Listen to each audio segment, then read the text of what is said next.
Study IQ IAS, अब तैयारी हुई affordable. Hello everyone, welcome to study IQ।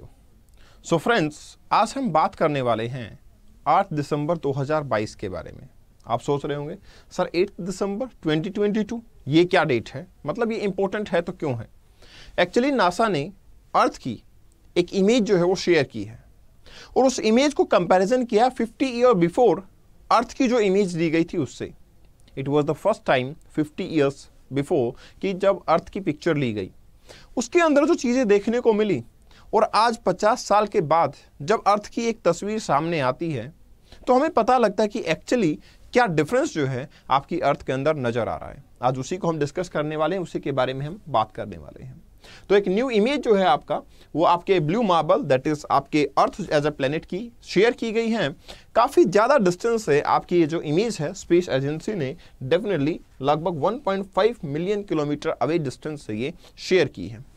देखो, जब स्पेस की डिस्कवरी स्टार्ट हुई तब हमें लग तो ये रहा था कि हम किसी और प्लेनेट के बारे में खोजना चाहते हैं जहाँ पे लाइफ जो है वो पॉसिबल हो पाएगी। बट हमें यहाँ पे जाके पता लगता है, पूरे स्पेस का रिसर्च करके हमें पता लगता है कि अर्थ से बेस्ट प्लेनेट हमारे लिए कोई नहीं है। We doesn't have any other planet, we doesn't have any other option B, definitely we need to preserve it. और इसके ऊपर फोकस करते हैं और देखते हैं कि एक्चुअली रिपोर्ट्स की फाइंडिंग क्या है और क्या हिस्ट्री देखने को मिली थी 50 साल पहले, क्या फाइंडिंग्स थी। तो मैं 1972 की बात करना चाहूंगा। पहले 1972 नासा का अपोलो मिशन जो है, अपोलो 17, उन्होंने एक आइकॉनिक फोटो दी जिसका नाम रखा गया ब्लू मार्बल। एक फोटो दिया गया, फोटो था आपके कंप्लीट अर्थ का।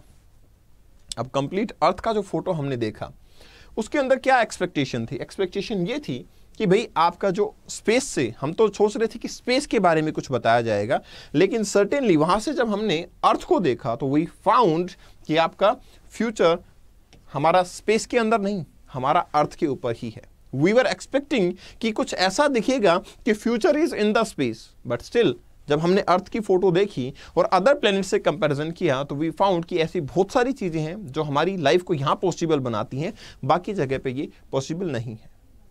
अब सवाल ये आता है कि अर्थ के अंदर कुछ यूनिक चेंजेस जो हैं वो आने शुरू हो गए हैं, और वो जो यूनिक चेंजेस हैं that are mainly because of the environmental changes. और एक्चुअली हुआ ये कि ये फोटो जब सामने आई उसके बाद में जो एनवायरमेंटलिस्ट थे वो भी काफ़ी एक्टिव हो गए। एनवायरमेंटलिस्ट को भी ये हुआ कि डेफिनेटली अब ये बहुत बड़ा जो चेंज हो चुका है ये लगभग इरिवर्सिबल है, लेकिन हमें कोशिश करनी चाहिए ताकि हम अर्थ को प्रिवेंट कर पाएं। तो 50 ईयर लेटर ऑन 8 दिसंबर को, जैसा मैंने बताया, नासा ने एक और न्यू इमेज को शेयर किया है। तो पुरानी वाली इमेज मैं आपको दिखा देता हूं, ये कुछ थी, मैं आपको लेटर ऑन फिर से दिखाऊंगा। लेकिन यहाँ पे दो कंपैरेटिव स्टडी की जाएंगी जिसमें अलग अलग प्लेनेट के बारे में बात करेंगे। यहाँ देखिए, ये है ब्लू मार्बल, ठीक है, जो अपोलो 17 ने आपकी 1972 के अंदर फोटो ली थी।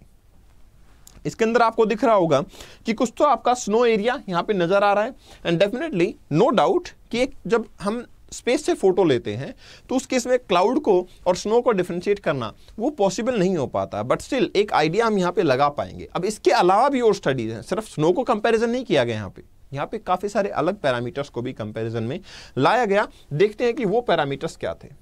तो यहाँ पे हुआ ये कि ये एनवायरमेंटलिज्म के लिए जो प्रोसेस है वो लगातार बढ़ता चला गया। एक्चुअली स्टोरी ये थी, पहली फोटो जो अर्थ की ली गई थी वो तो ली थी 1966 के अंदर। किसने? लूनर ऑर्बिट 1, यूएसए का स्पेसक्राफ्ट था जो कहाँ पे गया था, basically orbit around the moon यहाँ पे गया, लेकिन ये फोटो थी ब्लैक एंड व्हाइट।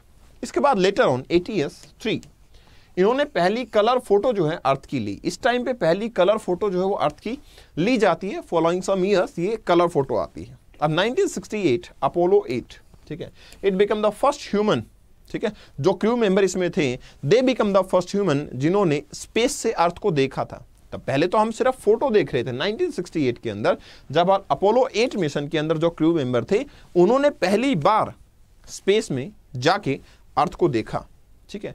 और अर्थ को जब इन्होंने देखा तो काफ़ी सारी फोटोज़ वहाँ से शेयर की गई। एक छोटा सा कैप्सूल विंडो था, वहाँ से देख के इन्होंने काफ़ी सारी फोटोज शेयर की जिसको नाम दिया गया अर्थ राइज, ठीक है। अब उससे क्या हुआ, उसके बाद में एक मूवमेंट चलना स्टार्ट हो गई कि यार अर्थ के अंदर एनवायरनमेंट जो है उसको ह्यूमन बीइंग की वजह से काफ़ी डिग्रेडेशन देखने को मिल रहा है, हमें उसको प्रिवेंट करना चाहिए। और उसी के चलते क्या हुआ था, आपका अर्थ डे जो है वो सेलिब्रेट किया जाता है। डेफिनेटली आप बता सकते हैं मुझे कमेंट सेक्शन के अंदर, अर्थ डे कब सेलिब्रेट होता है?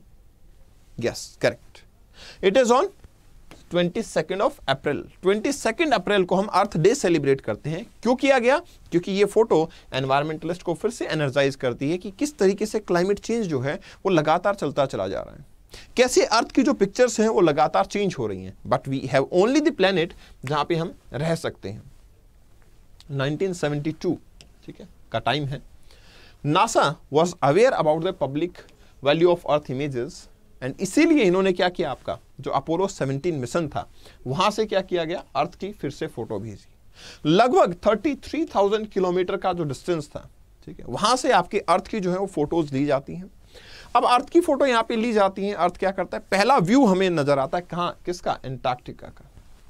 और हैरानी की बात तो ये भी थी कि देखो इतने सारे डेवलप कंट्रीज हैं, यूरोपियन कंट्रीज हैं, अमेरिकन कंट्रीज हैं, लेकिन जो फोटो ली गई थी, सबसे पहली फोटो जो यहां से आई थी वो फोटो आई थी आपके किस रीजन की, not Europe, not America, it was of Africa. And basically because of which हम ये कह सकते हैं जो राइट्स हैं, इक्वलिटी है, उनके ऊपर भी यहां से मतलब ग्लोबल जस्टिस जो है उसके ऊपर भी ये फोकस जो है वो करना शुरू किया था। क्योंकि अफ्रीका के अंदर काफी सारी ऐसी रिचनेस थी जो कि चेंज हो चुकी थी। आज भी हम देखेंगे 2022 के अंदर जो पिक्चर्स हमारे सामने आई हैं वो आपके 50 साल पहले लाइक 1972 के अंदर क्या सिचुएशन थी और अब उनमें क्या बदलाव आया। और सबसे ड्रास्टिक बदलाव में आकर आपको बताऊं तो वो अफ्रीका के अंदर ही आया है। जानने की कोशिश करेंगे कि एक्चुअली इन्होंने कैसे लाइफ को चेंज कर दिया। यहां पे मुझे पता लगता है एक सेल बायोलॉजिस्ट थे, थॉमस लेविस थॉमस। उनका क्या कहना था, we live inside a blue chamber, a bubble of air blown by ourself. भाई हमारे पास एटमॉस्फेयर है, हमारा अपना वाटर सिस्टम है, तो मतलब जो स्कैटरिंग एटमॉस्फेयर के अंदर ब्लू लाइट की होती है, तो एग्जैक्टली दे वांट टू से कि हम एक ब्लू चैम्बर के अंदर रहते हैं। यहां से एक थ्योरी भी निकल के आती है जो अर्थ के किसके बारे में बात करती है, अर्थ के सेल्फ रेगुलेशन के बारे में बात करती है, सेल्फ सस्टेनिंग थ्योरी के बारे में बात करती है। यहां पे बताया जाता है कि सेल्फ रेगुलेटिंग अर्थ है, किसका कॉम्बिनेशन है, नॉन लिविंग और लिविंग इकोसिस्टम का कॉम्बिनेशन है, और ये अपने आप को रेगुलेट करती रहती है। बट अनफॉर्चुनेटली ये जो थ्योरी है ये फेल हो जाती है। फेल क्यों हो जाती है? क्योंकि अब ह्यूमन का जो ग्रीडीनेस बढ़ता जा रहा है, इसकी वजह से ये सेल्फ रेगुलेटिंग सर्विस जो अर्थ की है वो खत्म हो चुकी है। मतलब हम इतना ज्यादा एक्सप्लॉइट कर चुके हैं अर्थ को कि अब ये सेल्फ रेगुलेटिंग जो सर्विस है वो अर्थ की आगे हमारे पास अवेलेबल नहीं है। तो अब जानना चाहते हैं कि एग्जैक्टली क्या क्लाइमेट चेंज के बारे में ये थ्योरी बताती है, मतलब ये इमेजेस बताती है। तो सबसे पहले हमें पता लगा इन दिसंबर नासा ने न्यू ब्लू मार्बल जो फोटोग्राफ्स थे वो आपके शेयर किए और कंपेयर किया गया किससे, जो आपका 50 ईयर्स बिफोर जो आपके ब्लू मार्बल फोटोज थे उनसे। मतलब सिंस 1972 हम यहाँ पे देखेंगे क्या विजिबल चेंज जो है वो देखने को मिला। सबसे पहला चेंज यहाँ पे नजर आता है एंटार्क्टिक की आइस शीट के अंदर। एंटार्क्टिक की आइस शीट विजिबली साइज में रिड्यूस हो चुकी है। ठीक है, न्यू फोटो जो है वो हमें बताते हैं कि एंटार्क्टिक जो है वो बेसिकली रिट्रीट कर रहा है और काफी फास्ट स्पीड से रिट्रीट कर रहा है। दूसरा, प्रीवियस फोटो हमें बताती थी जो आपकी माउंटेन्स हैं, जाग्रोस है, ठीक है, एल्ब्रुस है, आपका सेंट्रल माउंटेन रेंजेस हैं, यहाँ पे काफी सारे स्नो पैचेस देखने को मिलते थे, लेकिन वो स्नो पैचेस अब क्या हो चुके हैं, बेसिकली बहुत कम अपीयर होते हैं, बाकी लगभग खत्म हो चुके हैं। तो that is a drastic situation जो मुझे नजर आती है। हालांकि इसके अंदर कुछ काउट्स लगाए जाते हैं कि भाई सीजनल वेरिएशन हो सकता है और अदर रिसर्च करेंगे तब पता लगेगा, बट स्टिल ग्लोबल वार्मिंग की वजह से इतना बड़ा चेंज जो है इस रीजन के अंदर देखने को मिलता है। अपार्ट फ्रॉम दिस, ये फोटो देखो, अब ये फोटो 8 दिसंबर की, तो मतलब आपको दिख रहा है यहाँ पे जो आपका ये व्हाइटिश कैरेक्टर पहले दिख रहा था ना, इस पूरा क्या दिख रहा है आपको, ये जो ग्रीनरी है वो गायब हो चुकी है, और आपका जो व्हाइट मार्बल जो देखने को मिल रहा था, दैट इज कि हम आइस के बारे में बात कर रहे हैं, वो भी डेफिनेटली खत्म हो चुकी है। ये आपका क्रेडिट नासा को जाता है। ये ब्लू मार्बल की फोटो 8 दिसंबर 2022 को उन्होंने शेयर की है। अब देखो इसमें क्या हमें फाइंडिंग्स नजर आई। यहां पे पता लगा कि जो अफ्रीका का रीजन है, जो डार्क ग्रीन वेजिटेशन नजर आया करता था अफ्रीका के ट्रॉपिकल रीजन के अंदर, अब वो क्या हो गया है, वो धीरे धीरे खत्म होता जा रहा है। बताया जाता है कि लेक चड का जो रीजन था नॉर्दर्न सहारा के अंदर, वो ग्रीनरी जो है वो काफी हद तक श्रिंक हो चुकी है अफ्रीका के अंदर। तो दैट इज कि हंड्रेड्स ऑफ माइल तक आपका क्या हो गया, फर्दर रिट्रीट जो है आपका वो फॉरेस्ट देखने को मिला है। मतलब फॉरेस्ट कवर जो अफ्रीका के अंदर हुआ करता था वो ड्रास्टिकली हमारा रिड्यूस हो रहा है। इवन यही चीज आपका UN food and agriculture organisation ये सपोर्ट भी करती है कैसे सपोर्ट करती हैं? UN food and agriculture organisation का कहना है कि हमें अफ्रीका के अंदर पता लगता है लगभग 3 to 4 million hectare per year का लॉस जो है आपका देखने को मिलता है, साहेल रीजन के अंदर देखने को मिलता है। मतलब ये एरिया धीरे धीरे वेजिटेशन तो खत्म हो ही रहा है, इट इज गेटिंग डेजर्टिफाई, मतलब डेजर्टिफिकेशन इस एरिया के अंदर बढ़ता जा रहा है।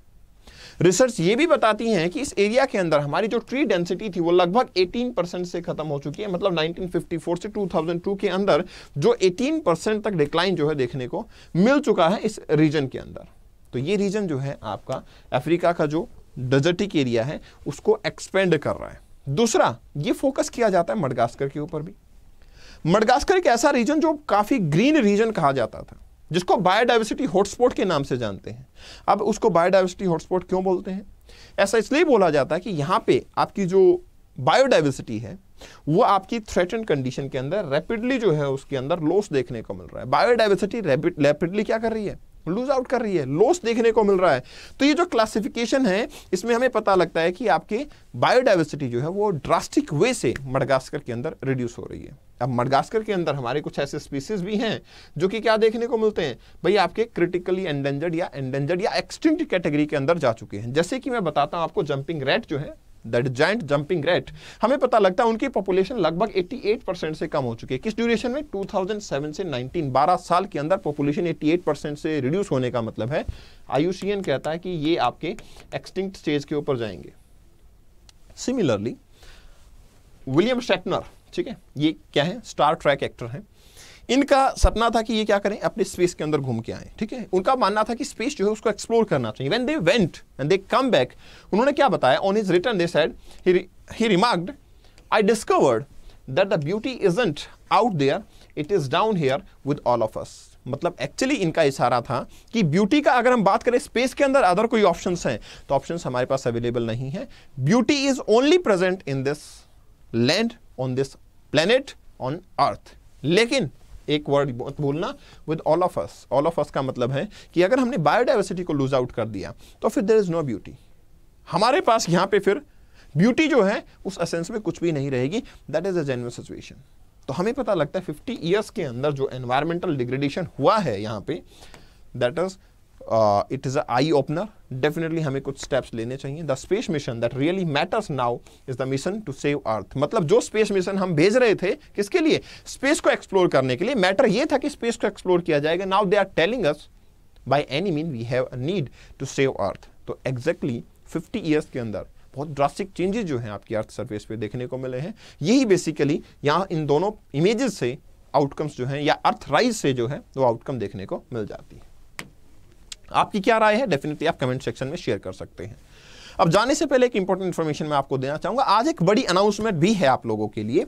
यहाँ पे आपका स्टडी IQ का live foundation pre plus means batch 1 to 10 फरवरी से क्लोज होने वाले हैं एडमिशन। तो आप यहाँ पे कपिल लाइव का कोड यूज करके एडमिशन ले सकते हैं। लेकिन हाँ, जो लोग हिंदी मीडियम से तैयारी करना चाहते हैं, ठीक है, ऑब्वियसली मीडियम इज मीडियम, ठीक है, लैंग्वेज जो है वो एक कम्युनिकेशन मोड होता है, इसके अलावा कुछ नहीं होता। तो लैंग्वेज अगर आप हिंदी मीडियम से तैयारी करना चाहते हैं तो यहाँ पे आपका हिंदी माध्यम से भी आपका फाउंडेशन कोर्स जो है वो आपकी प्रारंभिक परीक्षा, आपकी मुख्य परीक्षा दोनों की तैयारी करवाएगा। और आपका जो बैच है वो 14 फरवरी से शुरू होगा। Same code Kapil live, nothing else. Kapil live का कोड यूज करके आप जो हिंदी माध्यम का बैच है उसमें भी आप अपना एडमिशन ले सकते हैं, अपनी तैयारी को शुरुआत कर सकते हैं। ये सारी चीज़ें आपके हैंडमेड नोट्स जो होंगे, आपके जो क्लासेस होंगी, आपके जो नोट्स होंगे, MCQ प्रैक्टिस, टेस्ट सीरीज, सब कुछ आपको हिंदी मीडियम में यहाँ पे अवेलेबल होगा। जस्ट आपको यूज करना है कपिल लाइव कोड, आपको मैक्सिमम डिस्काउंट यहाँ पे मिल जाएगा। मुझसे जुड़ने के लिए Kapil Bhardwaj official Telegram channel को ज्वाइन कर सकते हैं। PDF डाउनलोड वहां से कर पाएंगे। कपिल.भारद्वाज 2022 ये मेरा इंस्टा हैंडल है। यहाँ पे आप मुझसे डायरेक्टली मैसेज कर सकते हैं। कोई इशू आता है तो आप यहाँ मुझे मैसेज करेंगे। Thank you very much, all the very best. Study IQ IAS, अब तैयारी हुई अफोर्डेबल।